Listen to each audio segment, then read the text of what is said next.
life is good.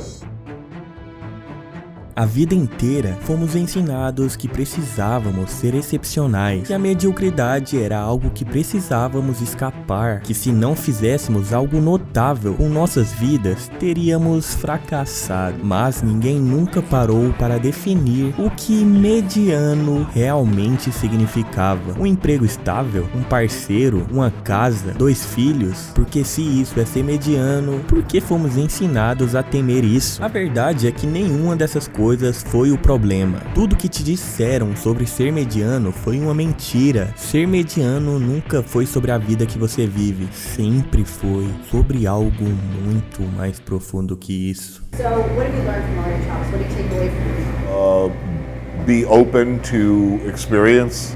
Be willing to try new things. Don't be afraid to wander. Don't be afraid to eat a bad meal. You know, if you don't risk the bad meal, you'll never get the magical one. Anthony Bourdain entendia exatamente o que era viver uma vida mediana e por que nós temos tanto medo dela. Antes de se tornar um autor famoso e uma personalidade da TV, Bourdain passou 20 anos trabalhando em cozinhas profissionais. Formou-se em 1978 no Culinary Institute of America e passou décadas como cozinheiro de linha, depois sous chef em restaurantes de Nova York. Mas havia um problema. O sonho dele nunca foi apenas cozinhar. Ele queria ser escritor. Burning the Torah foi lançado e ignorado. O seu segundo livro, Gone Bamble, compartilhou o mesmo destino. Ambos livros venderam mal e sua carreira de escritor estagnou. Veja bem, Bourdain tinha 42 anos. Ele estava começando a aceitar que o sonho que uma vez teve não era para ele. Então, ele voltou seu foco para a cozinha. Ele subiu até se tornar chefe executivo em um respeitado restaurante em Manhattan. De uma perspectiva externa, Bourdain conseguiu. Ele tinha um ótimo emprego, estabilidade, todo o dinheiro que precisava para viver uma vida confortável, uma vida pela qual muitas pessoas seriam gratas. Então, por que não parar por ali? Por que não se acomodar na vida que ele lutou tanto para construir?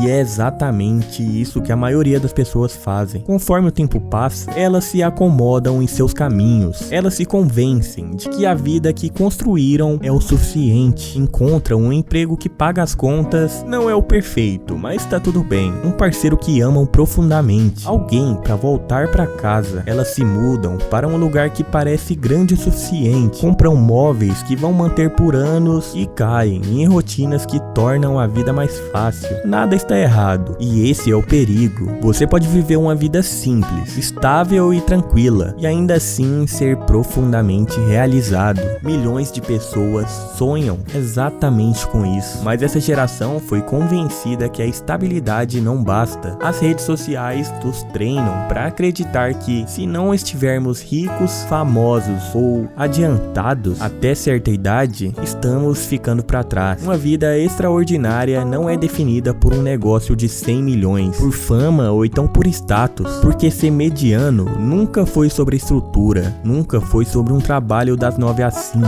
nunca foi sobre rotina, sempre foi sobre mentalidade. Uma vida estável não é o problema é nunca se desafiar dentro dela, porque em algum momento o conforto silenciosamente substitui a coragem. Você para de tentar coisas novas, para de fazer coisas nas quais é ruim, você só escolhe as opções que sabe que vão funcionar, e com o tempo você começa a ressentir a própria vida pela qual uma vez você orou. E lentamente, os dias começam a parecer iguais. Eles se transformam em semanas e semanas, em anos e anos. E um dia você acorda e percebe algo aterrorizante. Você nunca assumiu um risco real, nunca saiu da rotina, nunca exigiu mais de si mesmo. Isso é o que realmente é ser mediano. Anthony Bourdain sabia disso. Ele sabia que viver no piloto automático não termina em fracasso, termina em algo muito mais perigoso. Uma vida onde você está satisfeito, mas não realizado. E Bourdain sabia que se ficasse lá tempo suficiente, ele não perderia apenas o sonho, ele perderia a coragem de tentar novamente. O único caminho à frente era assumir o risco, mas antes que ele pudesse fazer isso, ele teve que confrontar a única coisa que impede as pessoas de fazerem isso: seu ego. O ego te segue em todos os lugares. Ele molda suas decisões. Discretamente se disfarça em desculpas. Tipo, só estou sendo realista. Talvez não seja o momento. É melhor eu não arriscar. E os humanos são inerentemente egocêntricos. Queremos parecer competentes. Queremos evitar uma humilhação. Queremos proteger a imagem que temos de nós mesmos. E é por isso que a maioria das pessoas nunca tenta nada novo. Não começam um hobby, não se posicionam no trabalho, não falam com estranhos. Porque fracassar dói menos do que ser incompetente. Queremos que as coisas saiam do nosso jeito. Queremos evitar parecer tolos ou desesperados. Então essas desculpas parecem mais seguras do que dizer eu tentei e não fui bom o suficiente. Elas protegem sua identidade no presente, mesmo quando isso custa o seu futuro. E a tragédia é que o ego não te impede de fracassar, ele te impede de descobrir quem você poderia ter sido. E é aqui que Bourdain fez algo que a maioria das pessoas nunca fez. Veja, ele já havia fracassado 2 vezes. Ele tinha todos os motivos do mundo para parar de tentar. Ele poderia ter criado 1 milhão de desculpas, mas percebeu que havia se tornado exatamente o tipo de pessoa que uma vez desprezou. Então ele pegou a caneta novamente e escreveu um ensaio chamado Don't Eat Before Reading. Embora fosse destinado apenas para cozinheiros de linha com quem ele trabalhava, ele tentou publicar seu trabalho. Sua mãe foi quem ajudou a enviá-lo para o The New York, uma das maiores revistas da época, um lugar para qual você não envia material a menos que tenha certeza de que seja bom. Bourdain não tinha certeza, mas certeza era a única coisa que ele já havia decidido rejeitar. Então ele enviou, e depois de apenas alguns dias, ele recebeu uma ligação. Na narrativa clássica, há um momento na jornada de todo protagonista onde eles devem superar algo chamado morte do ego, frequentemente uma perda temporária do senso de si mesmo ou identidade pessoal. Isso geralmente vem na forma de algum tipo de humilhação, sacrifício ou então fracasso. Independentemente, eles devem superar essa morte do ego para alcançar a resolução. E nós somos protagonistas de nossas próprias vidas. Para alcançar a realização, você tem que perder o seu ego, a versão de você mesmo que precisa de certeza, que precisa parecer competente. Esse é o preço de uma vida significativa, uma pequena morte da sua identidade. Bourdain não sabia se a ligação mudaria sua vida, ele só sabia que ficar seguro silenciosamente a apagaria. E assim que Bourdain fez isso, bem, o resto é história. Expandindo seu artigo, ele escreveu Kitchen Confidencial e foi um best-seller do New York Times. Depois vieram os programas. Bourdain viajou o mundo, explorou culturas, contou histórias humanas através da comida. Tudo isso nasceu de uma única decisão: escolher a incerteza ao invés da segurança. Uma frase dele resume basicamente tudo: vá a algum lugar onde você nunca esteve.